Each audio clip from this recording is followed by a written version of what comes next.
Hi, this is an introduction video for a course I have designed, a course on coding interview preparation.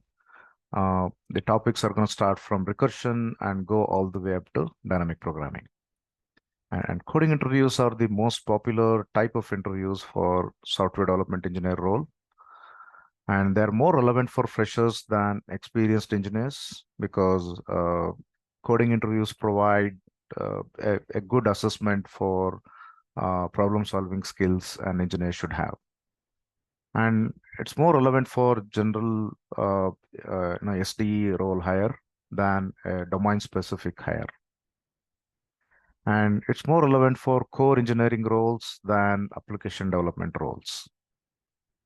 Yeah, what is this coding interview? What is a coding interview? It's not so much about coding, even though it says coding.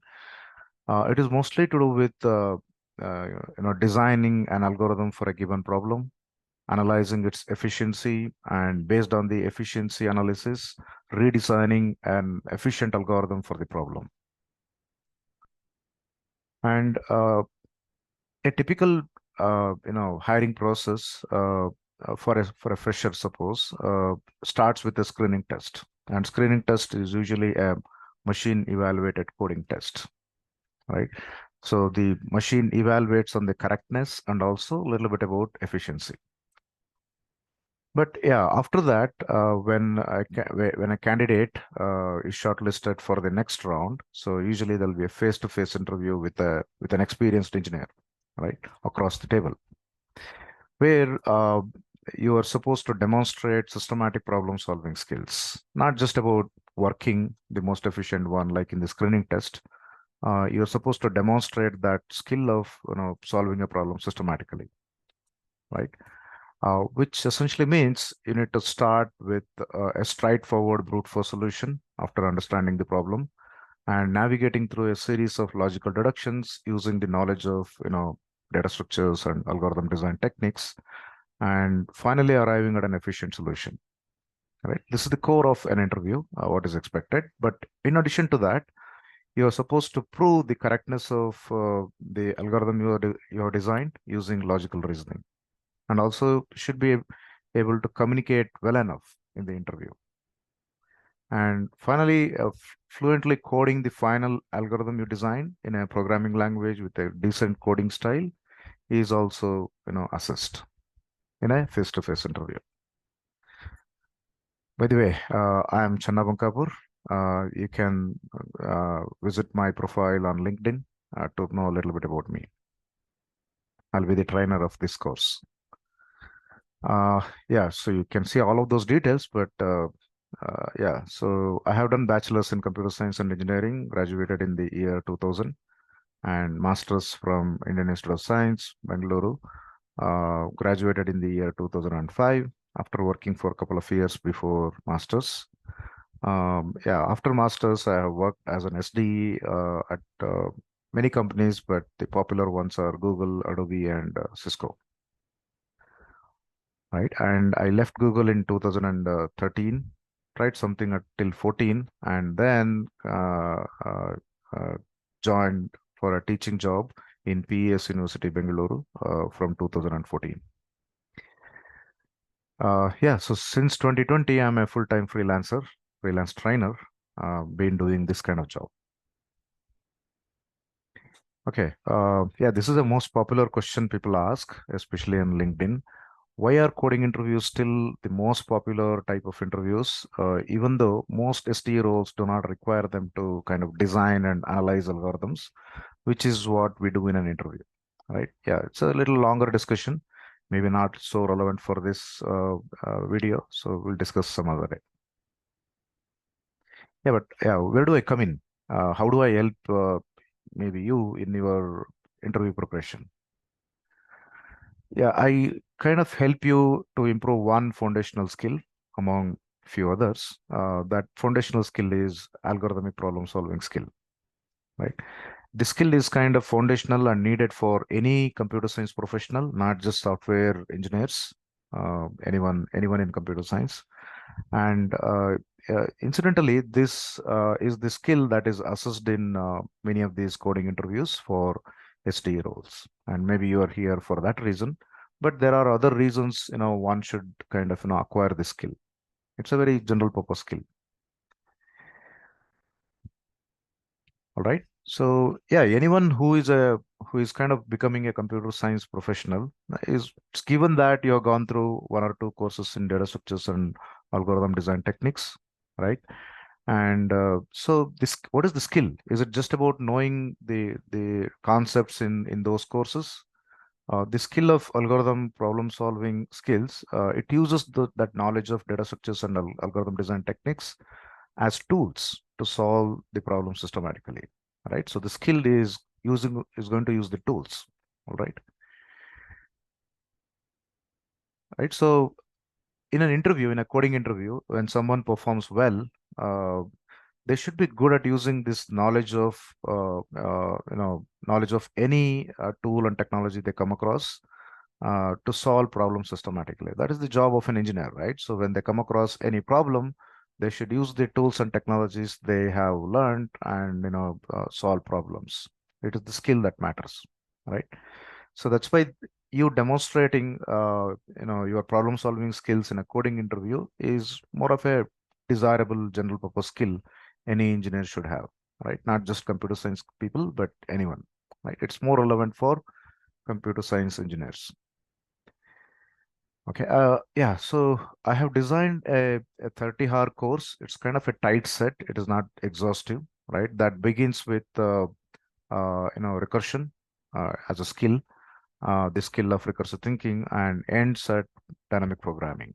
It's all in one continuity, right? So this is one continuity, and this whole thing is like the spine of algorithm design. Why do I say spine? Is because every other technique you might have heard or learned should be relatable from here, right? So there are plenty of techniques which can be called as greedy techniques.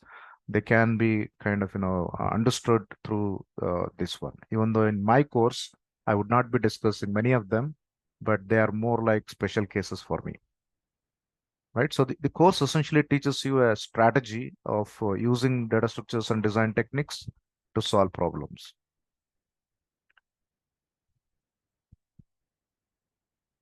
So yeah, that's why I assume the course assumes you have gone through a course in data structures and algorithm design techniques. It kind of is the prerequisite for this course, but you don't have to know so much.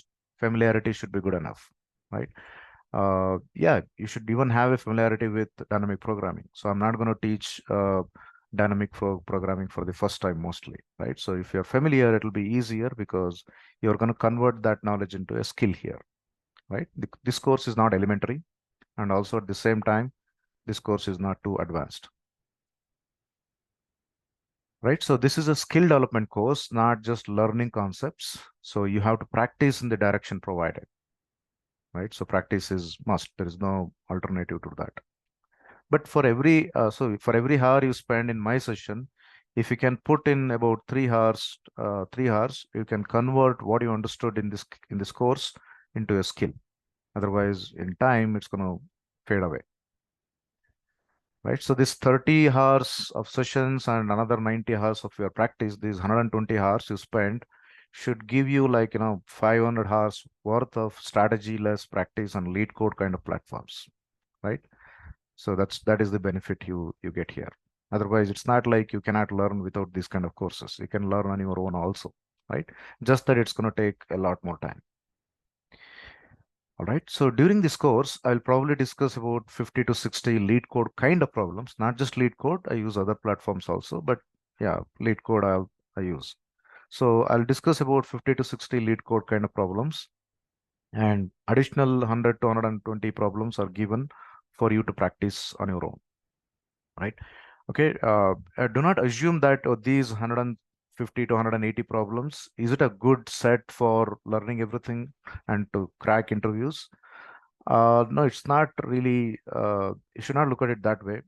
These are good set of problems to kind of understand this spine of algorithm design, and if you practice in the direction I'm talk about, then your skill is going to be much better, right? So do not try to kind of remember the solutions of these problems, right? Even though if you know the solution to a problem, every time when you see in a practice, you are supposed to solve it as if you're solving it for the first time. Okay, so the topics, yeah, so I just mentioned the flow of topics. It starts with the recursion, obviously. And with that recursion, I also introduce a strategy called top-down strategy, because that is the key thing about this whole problem solving, right?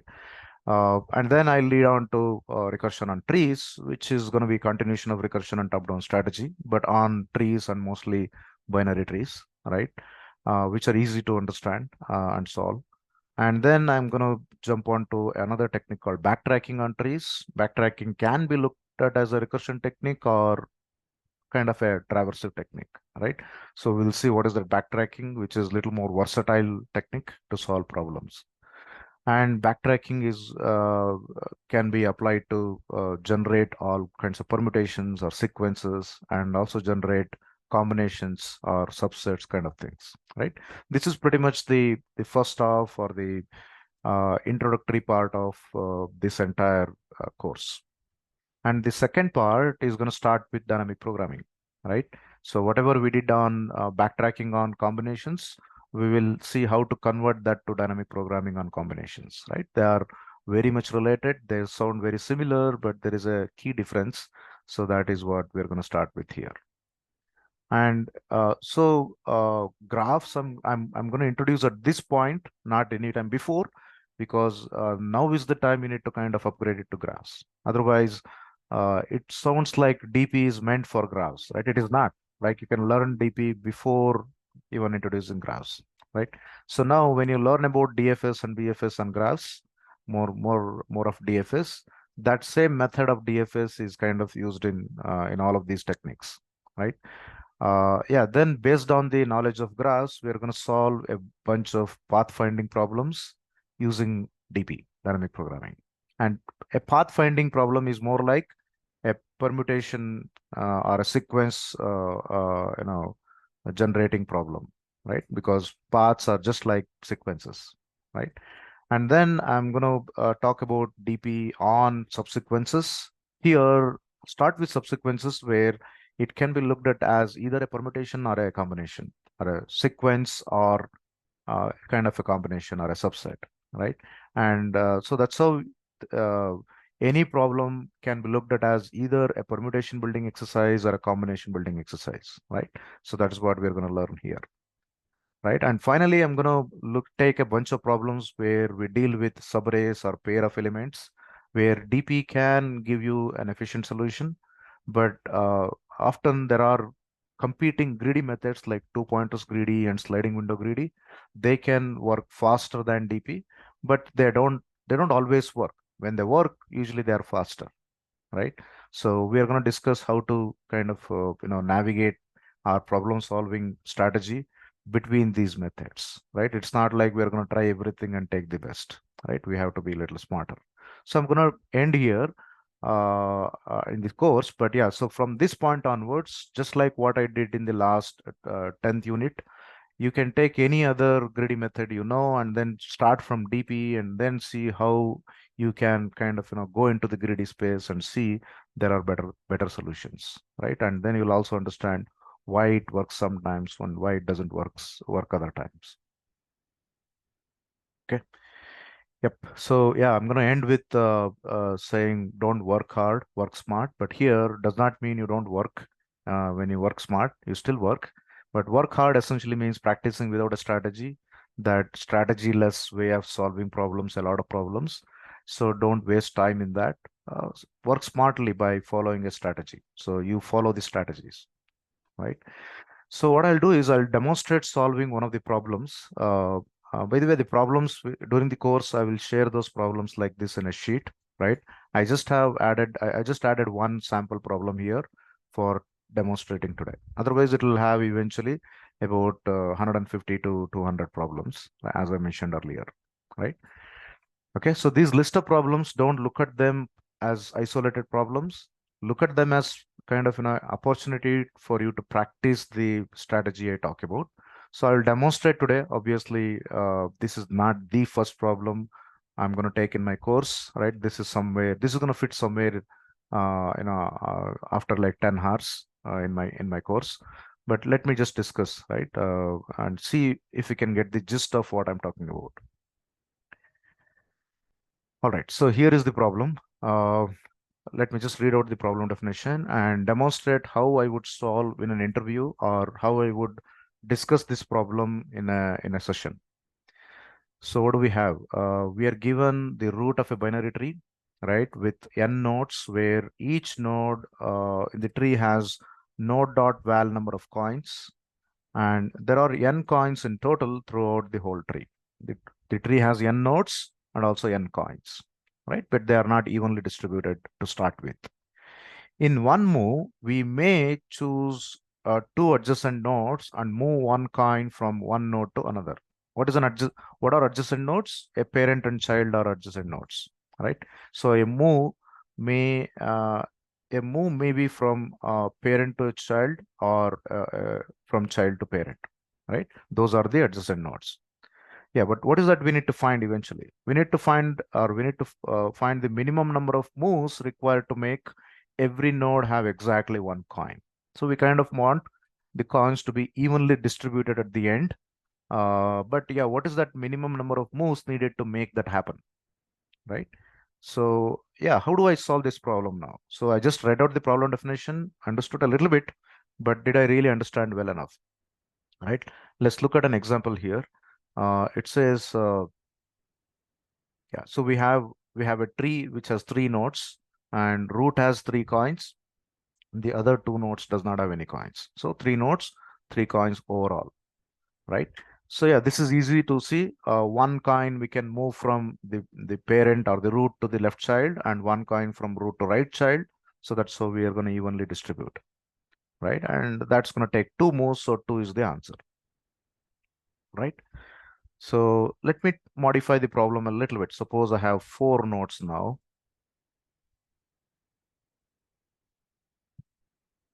Okay, something like this. And maybe root has two coins, and maybe left node has two coins, and the other two nodes are 0, 0 coins. So four nodes, four coins, right? So what do we need to do? Yeah, one of the coins that is surplus here should be moved from left child to the root. So this is one move. And now root is going to have three coins. Those three coins, in those, keep one and move two of the coins down to right child. And now right child should move one of the coins to its own left child. So the total number of moves required here is four. Four is going to be the answer. All right. So yeah, how do we solve it? It's an optimization problem, right? So how do we solve it? The top-down strategy, yeah, there is more to that. This problem may not demonstrate everything of that strategy here, but if I look at this problem, what is that we need to do? So if you look at the top-down strategy, essentially says look at the entire tree as one big thing and try to divide that into smaller problems and solve them and somehow kind of integrate those solutions, right? That is the idea here. So if you take this problem itself, the one I mentioned, there was one surplus coin here on the left subtree, and on the right subtree there was deficiency of two coins. So left subtree should give one coin to the root, and right subtree should get or borrow two coins from the root. And root has anyway one extra coin. If I get one from the left, then I have two extra surplus ones that can be passed on to the right subtree, right? So that is the high level view I am looking at, right? So for me, the way I look at here is I look at the root and see if there are any surplus coins in the left subtree, I'm going to bring those many coins to my root. And assuming they're all at the root of the left subtree, so if I have, say, X number of surplus coins here, those X number of coins will be moved to the root. And how do I know there are X number of coins, surplus coins? If the total number of coins is X more than the number of nodes in the left subtree, then I need to bring them. Similarly, those X and along with whatever, suppose we have Y coins here, we need to retain one. So we need to move or pass on this X plus Y minus one coins to the right subtree. and it will take those many moves. This is the job of root, and we need to kind of do the similar thing on the left subtree and right subtree. This is where when I do similar things, recursive thinking kind of plays a role, right? So the way I look at this whole thing now is there is a function called distribute coins. And what does it do? It takes a binary tree as an input, not just any binary tree, a binary tree with which has n nodes, let's say n nodes, and has n coins, right? So that is the input. And what does it return? It returns the minimum number of moves needed to distribute the coins evenly in the tree, right? So that is the definition of this function which is distribute coins, right? Now, the way we discussed here, if I somehow call distribute coins of root dot left, right? So to first of all call this function, root dot left should be a valid input. What is a valid input? Not just binary tree for me. It's a binary tree, and the number of nodes and number of coins is same in that tree. But at the moment, I cannot guarantee root dot left or the left subtree has same number of coins as that of the number of nodes. That part I don't know, right? So that's why I'm going to find that x in the left subtree. What is x? The surplus of coins, right? So how do I know what is the surplus? Oh, if I know the number of coins in the left subtree and number of nodes in the left subtree, number of coins minus number of nodes is the surplus, right? So I can find that. And then I'm going to solve this problem. All right. So that's why my algorithm is going to sound like this, right? So if I say distribute coins, say I'll write in short DC with root. So if I can find the surplus coins x, right? It is the number of coins. It is coins count, right, in the root dot left minus nodes count in the left subtree, because I don't know either of them to start with. And this is the surplus. What if we don't have surplus number of coins in the left subtree? We have deficiency.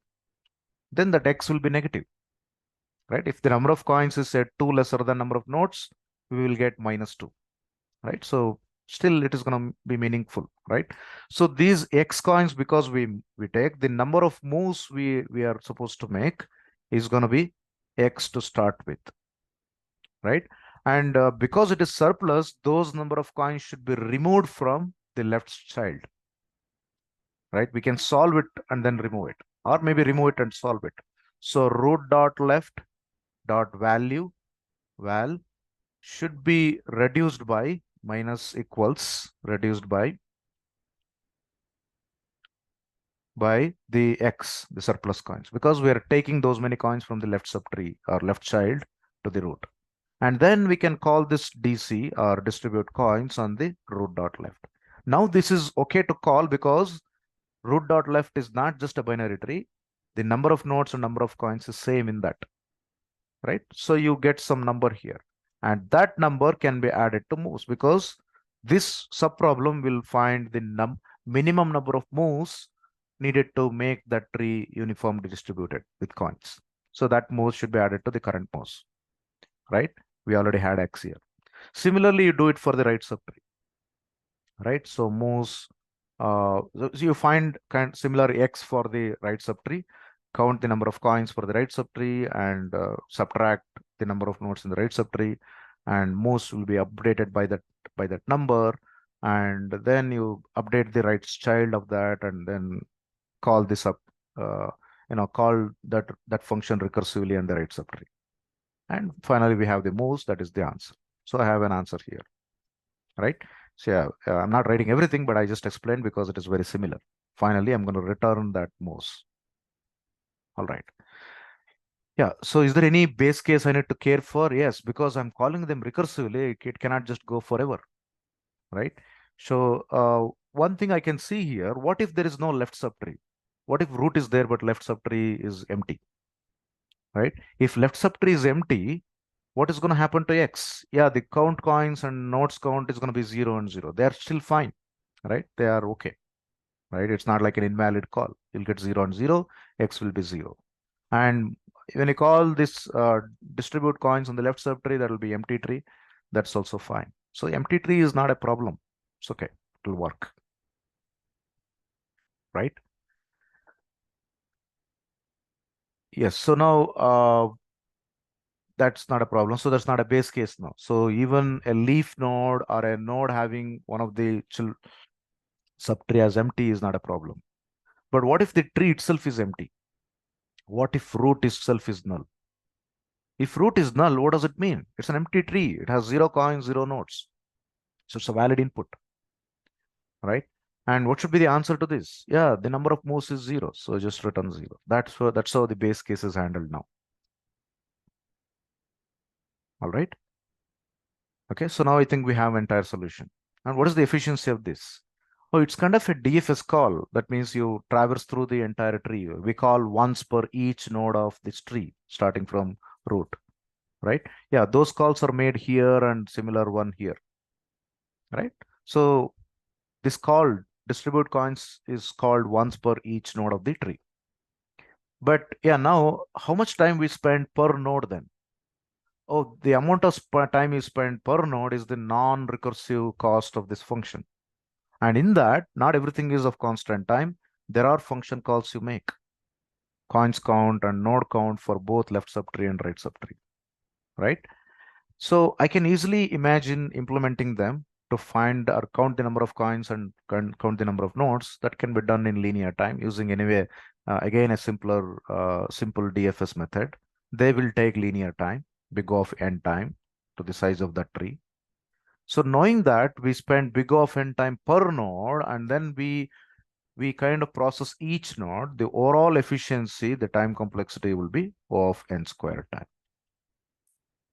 Space wise, we don't take anything extra. So I would say O of one extra space or constant extra space, but there is some space we take for the recursion, for the stack, right? That if you count it separately, it is also an extra space. It'll be big O of height of the tree because stack space is like only the height matters for the stack space. All right. So this is the efficiency. So I would still call it as pretty much brute force here. But it's kind of a technique we used already. It's a top-down technique or a recursive technique, right? Can we improve from here, right? So in an interview, I don't really have to code this one because we only code the solution that is the last one, usually the most efficient we could come up with, right? But while practicing, you can code. So in my sessions, I would demonstrate coding it because what if this is the last thing we can come up with, right? And the interviewer kind of says, okay, now we can stop solving it. Can you code the solution? Because we don't have much time for this problem. All right. So let me try to show and code this one, right? And then I will discuss about improving here. Otherwise, normally in an interview, we start improving from now on. So what did I do? If root is null, uh, then I'm going to return 0. By the way, I'm coding in C++, right?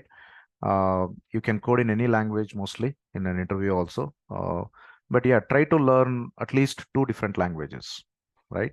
So I'm using C++, but for computer science students, I usually suggest you learn 3 languages. One is C, which is very much machine nearer to machine, and Python, which is very away from machine, and something which is somewhere in between and also has this object-oriented programming like C++, Java, C Sharp, one of them, right? Okay, so we have base case covered. Then the number of moves to start with is 0, right? Now I'm going to process for the left subtree. What do I do?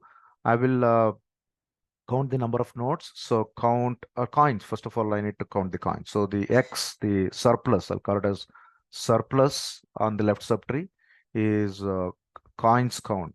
I'll say coins count on root dot left, right? Root dot left can be empty. Empty is fine. And then nodes count is another method on root dot left, right? So now we have the surplus and moves is going to be equal to the surplus to start with, right? It can be negative also. That is perfectly fine. Okay. Now I'm going to update these 2 things, the root and the left child now, right? So the root dot val, it's supposed to have the number of coins. Now the surplus will come to this. So I'm going to add this to the root, right? And yeah, the same number should be subtracted from root dot left dot val, right? So subtracted from here. But the problem here is, what if root dot left was null? Then this would be a runtime error, right? A null dereferencing error, right? So that's why this should be bounded by only if root dot left is not null. Otherwise, it would not make sense, right? So now after updating this, now you can call distribute coins on the left subtree. Okay, even empty tree is fine. And whatever the answer you get is the number of moves there. So you can subtract or you can add to this number of moves. All right, done. So now you need to do the similar thing for the right subtree. Right, so I'm going to use the same variable.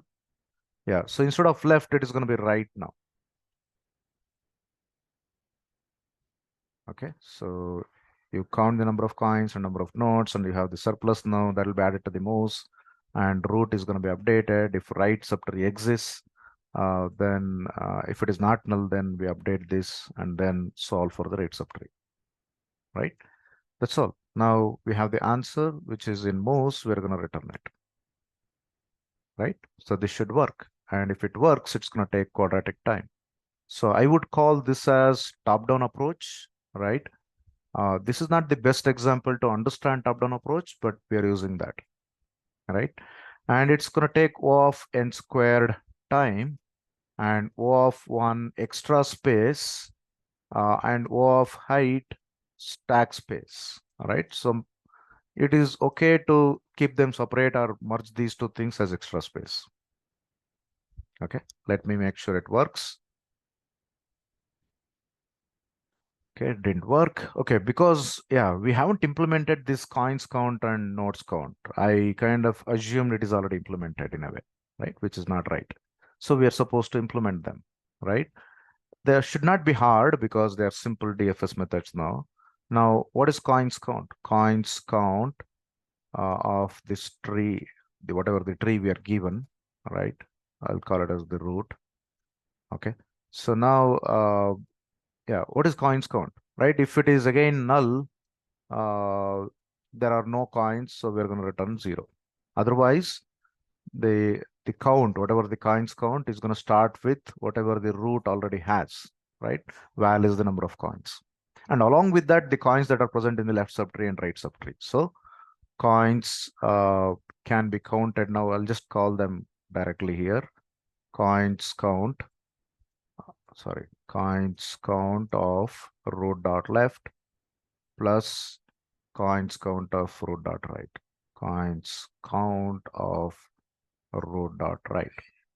Okay, that's all. That's what we need to return. So I will directly return here. Okay, this is good enough. What about nodes count? Very similar actually.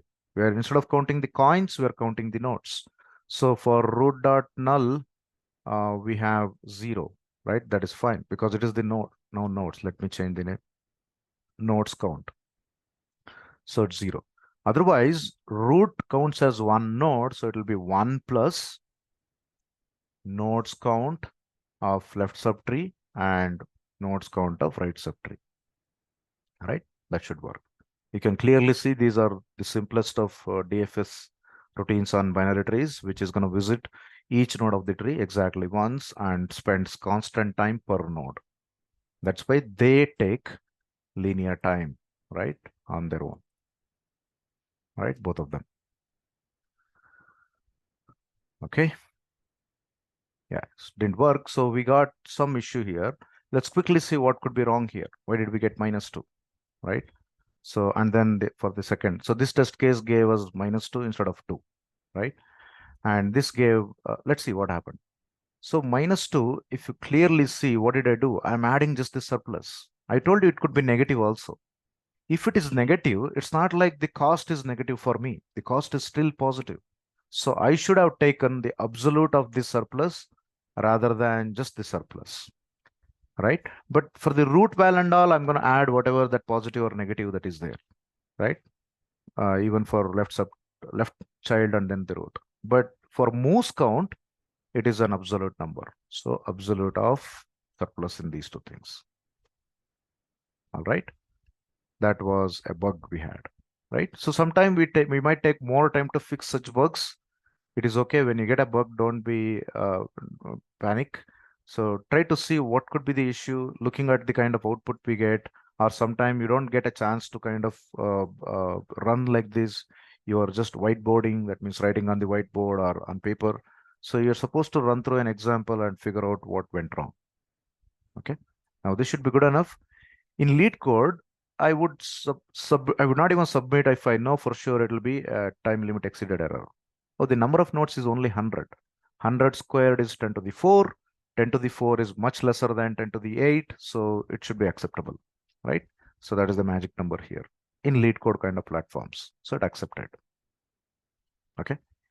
Yeah. So now is the time. How do we improve this one, right? How do we improve the performance of this? All right. So what do we have here now? Yeah, just see why it is taking more time, if at all it is taking more time, right? We can only improve the efficiency if there is some redundancy in the solution, right? If there is no redundancy, it cannot be improved. So look for some signals which shows some redundancy in my solution, right?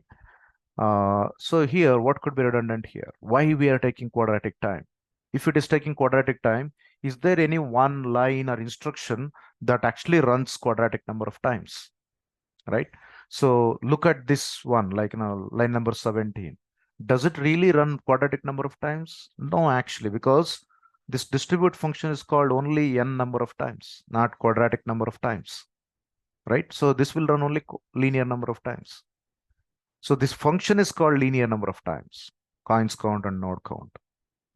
So, but yeah, this function is called linear number of times, and that itself internally is going to call multiple times.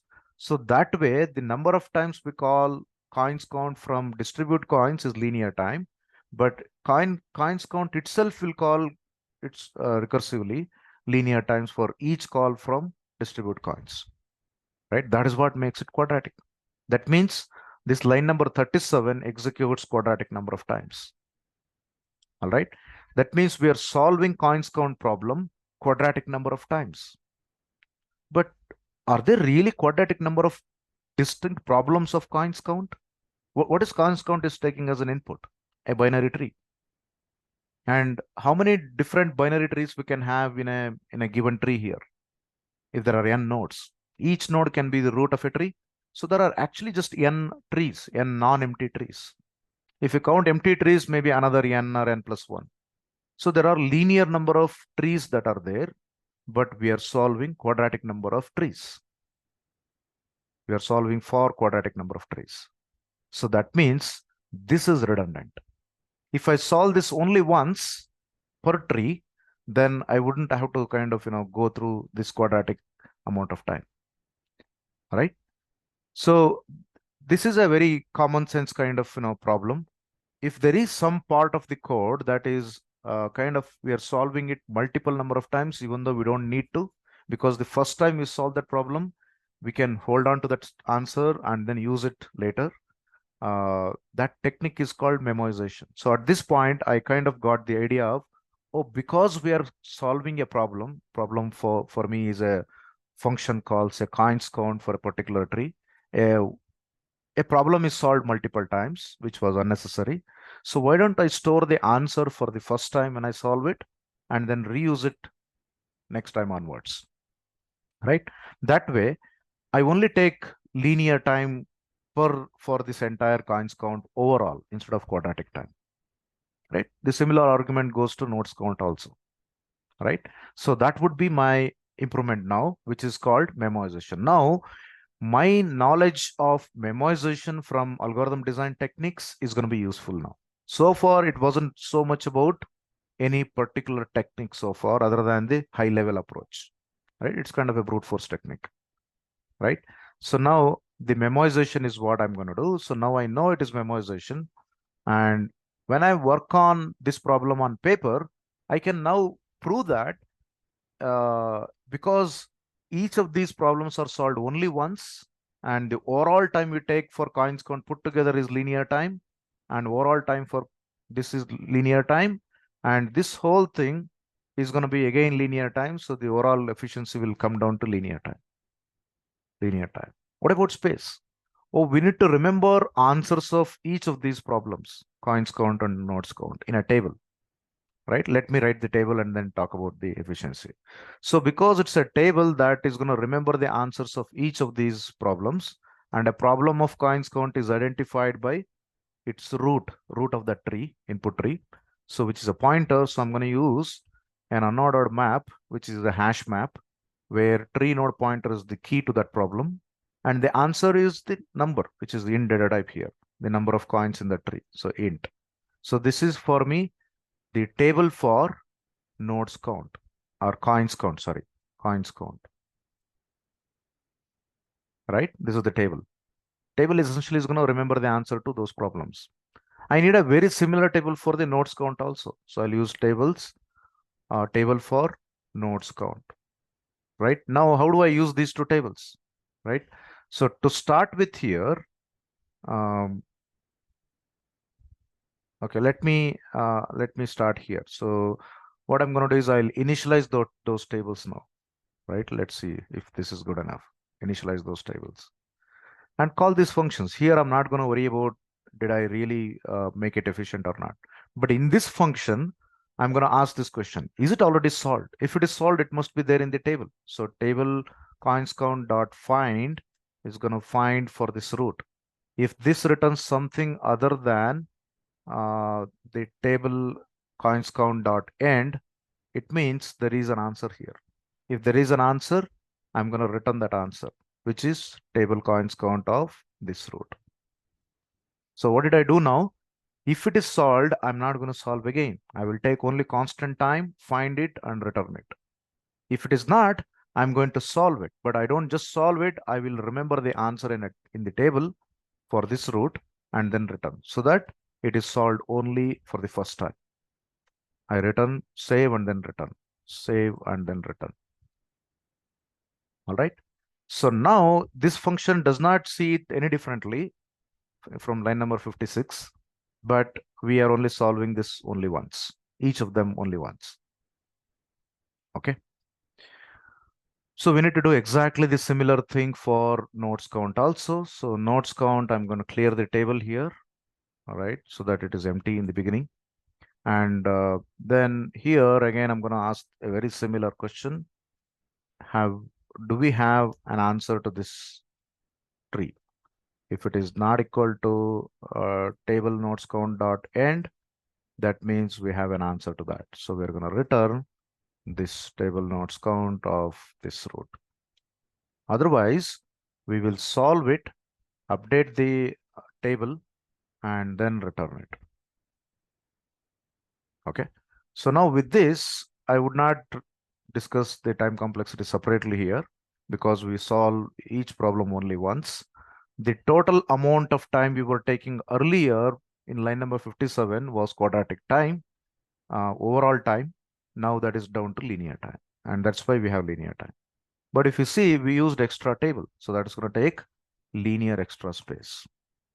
And stack space is also needed. So there is a little bit of a trade-off here. We took some extra space. But yeah, it's worth because the time complexity is down from quadratic to linear, right? The test cases are not rigorous. N is only 100. So that's why O of n squared was also running very fast. If you see here, it took only like 6 milliseconds.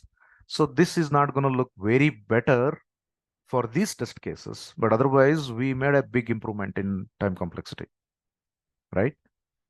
Okay, so don't worry about, oh, 30 is more than 6. They're all negligible at this level.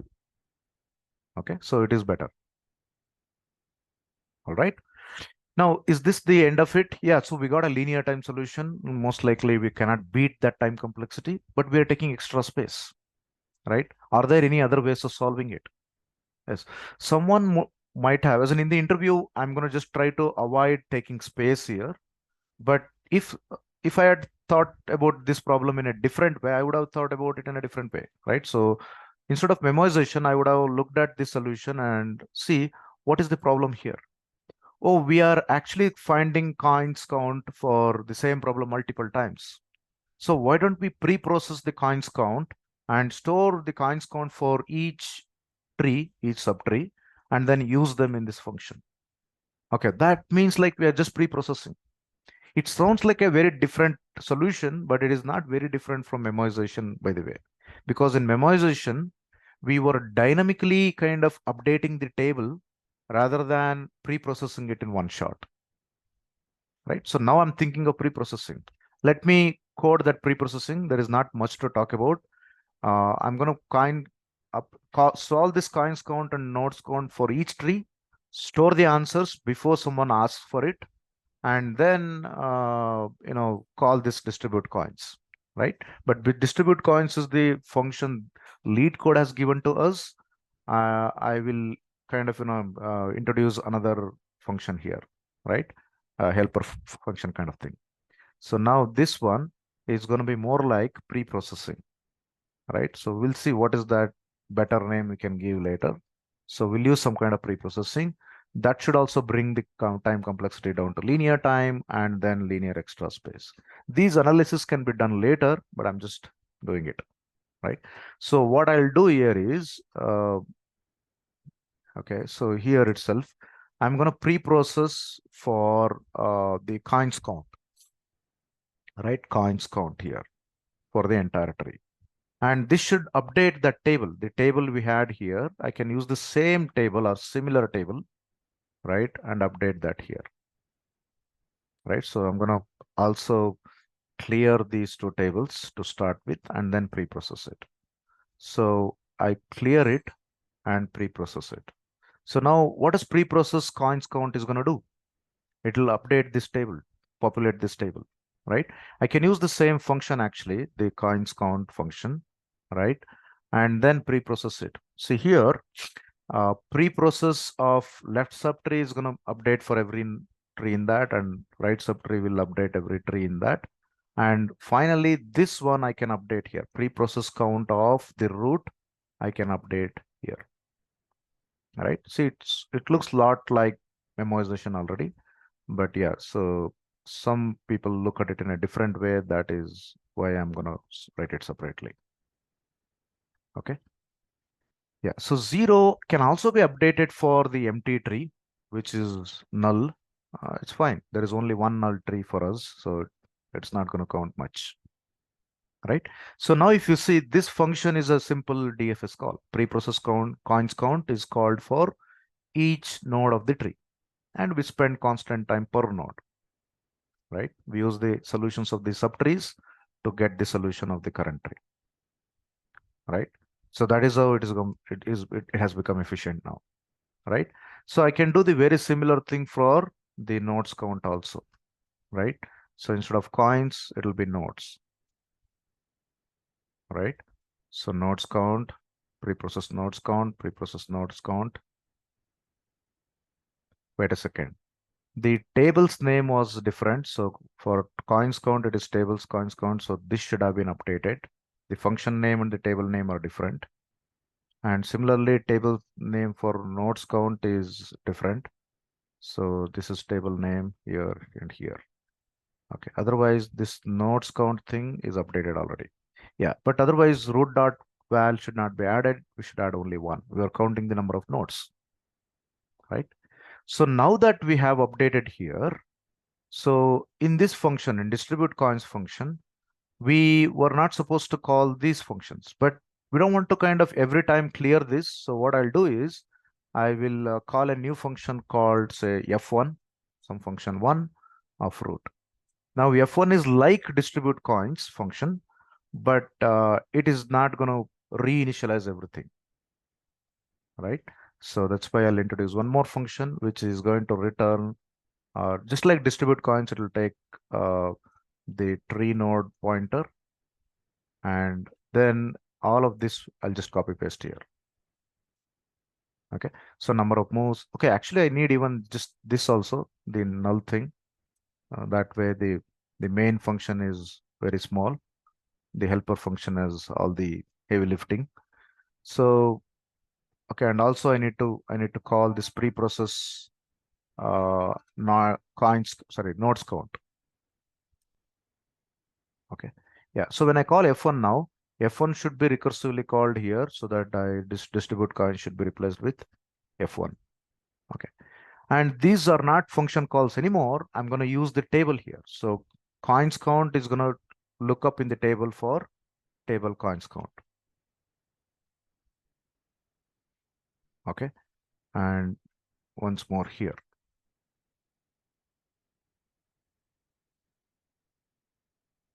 Similarly, table nodes count is also going to be updated here. We don't call a function anymore. There is no such function now, right? It's all just lookup.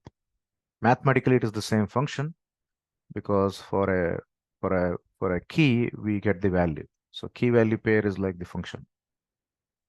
Okay. Yeah, I think that's all we needed here. Okay.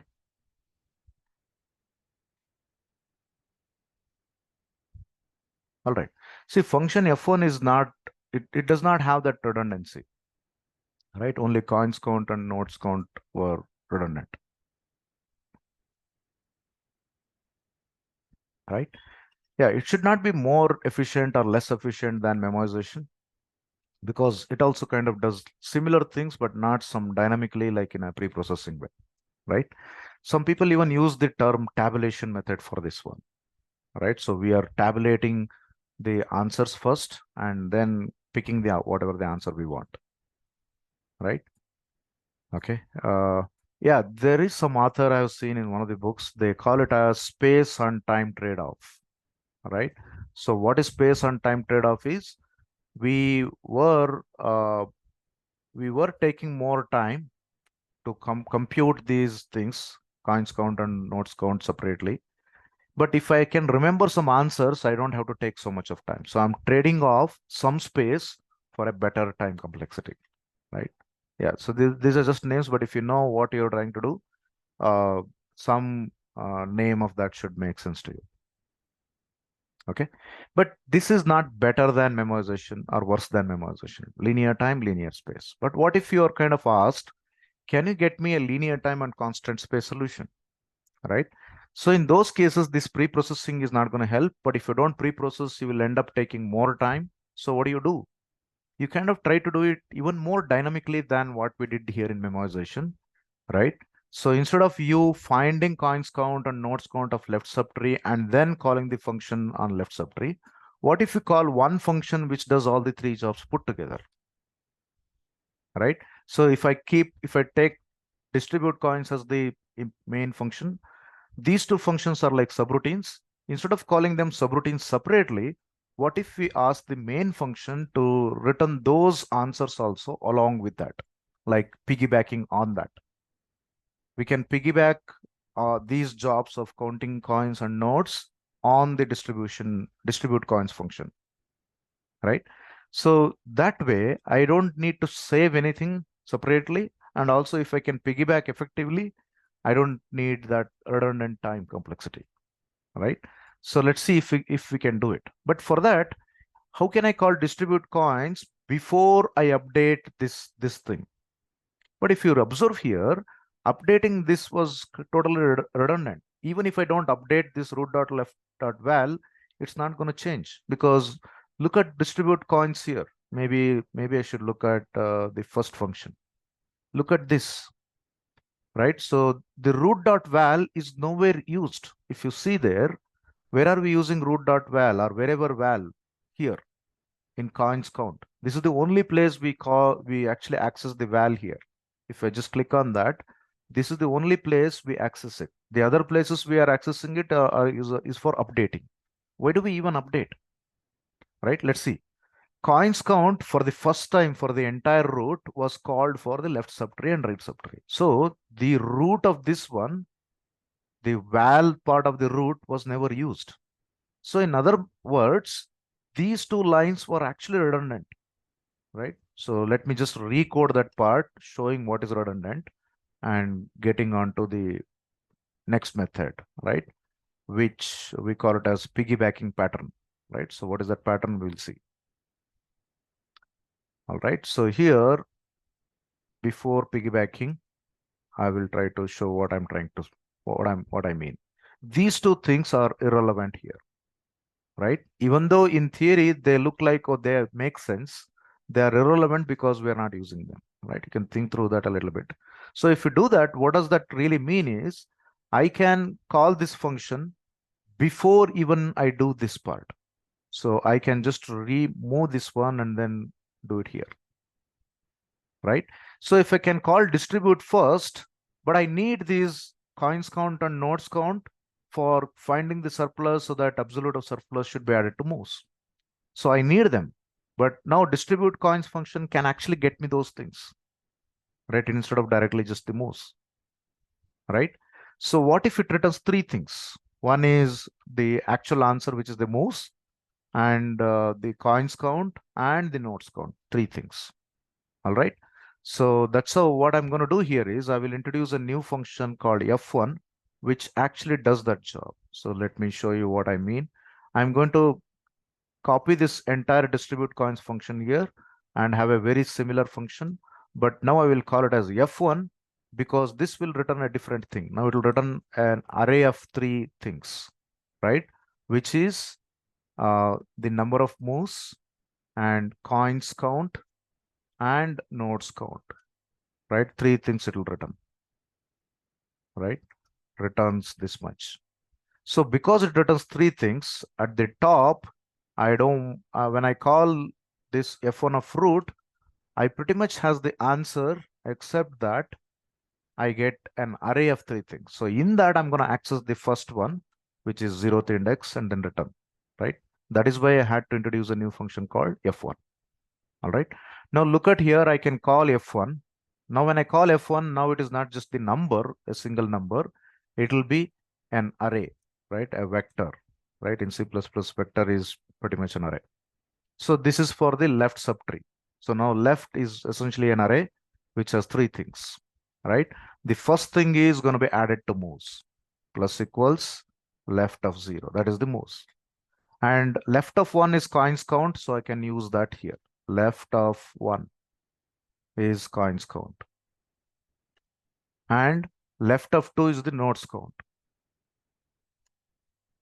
Right? That way I don't have to call these functions, which is going to save time. And surplus will be counted as it is. So now these things are okay. Right? And these two lines I'm going to remove now. Now, if I do the similar things, it's going to be like this. So here, this will be called, to start with, vector of int right. Okay. Now it's not distribute coins. It is going to be F1 of this tree. And moves should be updated by the moves of right, which is right of 0. Right. Similarly, these two things. This is right of 1 minus right of 2. Right. That means coins count of right and minus nodes count of right. Okay. Yeah, but now I cannot just return moves. It has to be an array of three things. Moves is 1. But what about now coins count of the left subtree? Do we know that number? Yeah, we know the coins count of left subtree and right subtree. So take those two and add whatever the coins that are present in the root, and that will be your coins count.